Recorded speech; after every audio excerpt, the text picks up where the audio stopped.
অতএব মুসলমান খুব সাবধান, যারা পিতা আছেন খুব সাবধান, যাদের মেয়ে ক্লাস 8-এ পড়ে, 9-এ পড়ে, কলেজে, ইন্টারে পড়ে, বিয়েতে পড়তেছে, বড় মোবাইল ব্যবহার করতেছে, আমাদের উপরে কিন্তু এই ফিতনা আর মুসিবতটা খুব কঠিনভাবে চেপে আসতেছে।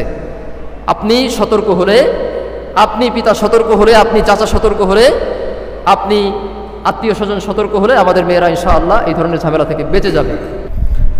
একটা সময় আমরা সমাজে দেখতাম আমাদের সমাজের মুসলমান পুরুষেরা হিন্দু মেয়েদেরকে বিয়ে করে মুসলমান বানাতো। ছিল না সমাজের ভিতরে এটা? আমার আত্মীয় আছে এরকম, আমার খালাতো ভাই এক হিন্দু মেয়েকে বিয়ে করে মুসলমান বানিয়ে।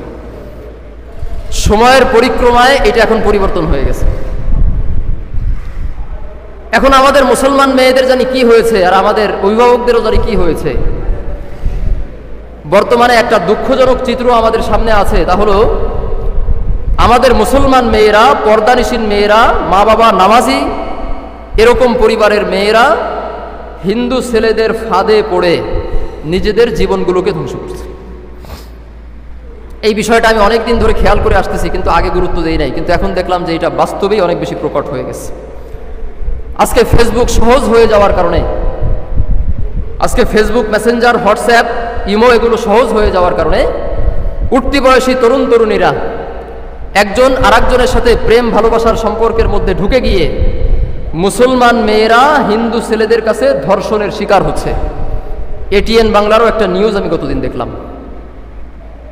এবং এই ক্ষেত্রে কি ব্যবহার করা হচ্ছে? এই ক্ষেত্রে হিন্দুরা আগে যেমন আমাদের মুসলমান ছেলেরা হিন্দু মেয়েদেরকে আকর্ষণ করে ভালোবাসার জালে ফেলে তাদেরকে মুসলমান বানায়, ঠিক হুবহু সেই বিষয়টাই তারা করতেছে আমাদের পর্দানিশীন, এমনকি মাদ্রাসা পড়ুয়া মেয়েদেরকে পর্যন্ত হিন্দু ছেলেরা নিজেদেরকে মুসলমান হয়ে যাব অথবা ইসলাম শেখার ব্যাপারে আমার আগ্রহ আছে এইটা করে মুসলমান পর্দানিশীন মেয়েদেরকে, মাদ্রাসা পড়ুয়া মেয়েদেরকে, এমনি সাধারণ মুসলিম মেয়েদেরকে ফাঁদে ফেলে তাদেরকে বিছানা পর্যন্ত নিয়ে দিনের পরে দিন ধর্ষণ করে এরপরে বলতেছে হয় এখন হিন্দু হও আর তা না হলে আমি তোমাকে ছেড়ে চলে যাব।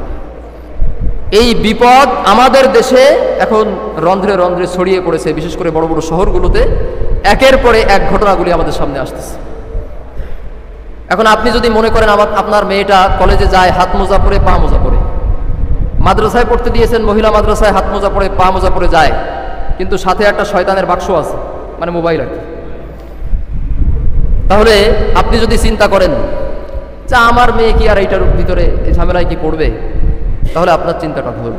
এখনো সতর্ক হন, হতে পারে আমারও কোনো মুসল্লির মেয়ে হিন্দু ছেলের চক্করে পড়ে যেতে পারে, পারে না? এই জন্য কারো যদি উপযুক্ত বয়সের মেয়ে থাকে, স্কুলে যাচ্ছে, কলেজে যাচ্ছে, এই ব্যাপারটায় আপনাদেরকে সতর্ক হওয়ার জন্য অনুরোধ করতেছি। সে যদি মোবাইল ব্যবহার করে এই বিষয়টা তাকে খুলে বলবেন। না চেনা না জানা কোনো ছেলের সম্পর্কে এইভাবে যেন কোনো ছেলের সাথে সম্পর্কে জড়িয়ে না যায়।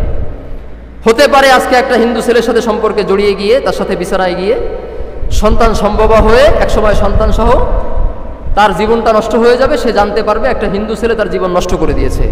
আগেই সতর্ক হওয়া দরকার। এই ঘটনাটা আমাদের দেশে এখন ব্যাপক হয়ে গেছে। ইন্ডিয়াতে আগে ব্যাপক ছিল, এখন আমাদের দেশে ব্যাপক হচ্ছে। RSS এর হিন্দুরা ভারতে বসে লাভ জিহাদ নামে একটি প্রজেক্ট হাতে নিয়েছে। এমনকি এই প্রজেক্টের চেহারা আপনাদেরকে একটু বলি, না বললে তো বুঝবেন না। ভারতে এই গ্রুপ যারা আমাদের মুসলমান মেয়েদেরকে নষ্ট করার, তাদের ভবিষ্যৎ জীবনকে নষ্ট করে দেওয়ার এবং তাদেরকে হিন্দু বানিয়ে দেওয়ার অথবা তাদেরকে বিয়ে করে নিয়ে ভারতে পতিতা বানিয়ে দেওয়ার পরিকল্পনায় যারা আছে, তাদের পিছনে একদল হিন্দু পয়সা ব্যয় করতেছে।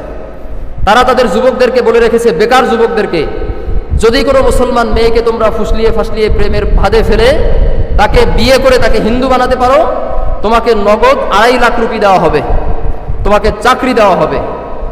এগুলো আমার জানার পরে, এগুলো আমার বুঝে আসার পরে আমার কাছে মনে হয়েছে এখন এগুলো নিয়ে কথা বলা দরকার। তাকে চাকরি দেওয়া হবে, তাকে পয়সা দেওয়া হবে, তাকে সম্মানজনক পদ পদবি দেওয়া হবে যদি মুসলমান মেয়েদেরকে কনভার্ট করে হিন্দু বানাতে পারে অথবা মুসলমান মেয়েদেরকে নষ্ট করে দিতে পারে, মুসলিম এই প্রজাতিকে যদি নষ্ট করে দিতে পারে, তাদের জন্য এই ধরনের পুরস্কার ঘোষণা করা হয়েছে। অতএব মুসলমান খুব সাবধান, যারা পিতা আছেন খুব সাবধান, যাদের মেয়ে ক্লাস 8-এ পড়ে, 9-এ পড়ে, কলেজে, ইন্টারে পড়ে, বিয়েতে পড়তেছে, বড় মোবাইল ব্যবহার করতেছে, আমাদের উপরে কিন্তু এই ফিতনা আর মুসিবতটা খুব কঠিনভাবে চেপে আসতেছে। আপনি সতর্ক হলে, আপনি পিতা সতর্ক হলে, আপনি চাচা সতর্ক হলে, আপনি আত্মীয় স্বজন সতর্ক হলে আমাদের মেয়েরা ইনশাআল্লাহ এই ধরনের ঝামেলা থেকে বেঁচে যাবে। আর নয়তো এই ধরনের জালে ফেসে গেলে একটা মেয়ের জীবন তো নষ্ট হবেই, একটা পরিবারের জীবনও নষ্ট হয়ে যাবে। আশা করি আপনারা আমার কথা বুঝতে পেরেছেন। আল্লাহ আমাদেরকে এই ফিতনা থেকে হেফাজত করুন, সবাই বলেন আমিন।